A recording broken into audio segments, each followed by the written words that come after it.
நிலவும் நட்சத்திரமும் சூடிக்கொண்ட புதுவானம் தெலுங்கு தேச இளைஞர்களின் மனம் கவர்ந்த சூரியகாந்தி கண்களால் பேசும் புது கவிதையாக தமிழுக்கு அறிமுகமாகிறார். இப்போது அழைக்கிறோம் ரிபெல் கதை நாயகி மமிதா பைஜு அவர்களை.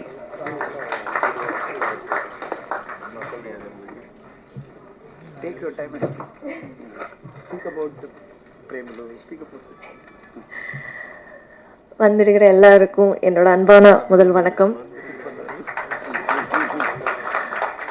எனக்கு தமிழ் அவ்வளோ நல்லா பேச தெரியாது, கிராம மிஸ்டேக்ஸ் எல்லாம் இருக்கும். ஸோ ஏதாவது தப்பாக சொன்னால் மன்னிச்சிடுங்க. ஃபர்ஸ்ட் ஆஃப் ஆல் எனக்கு ரெபல் வந்து ரொம்ப ஸ்பெஷலான படம். ஏன்னா இதுதான் என்னோட முதல் தமிழ் film. So it's so close to my heart and I am so grateful that I could work with such a great team along with G.V. Prakash sir, such a wonderful co-star and all other brilliant actors.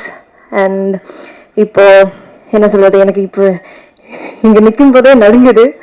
And thank you so much for coming, all the supporting medias, all the honorable guests, thank you so much for coming. So 22nd March-க்கு film release ஆக போகுது and I hope you all like it. Thank you so much. நன்றி. Thank you. படத்தோட success மீட்ல இன்னும் நிறைய தமிழ் பேசுவாங்கன்னு நினைக்கிறேன். All the very best.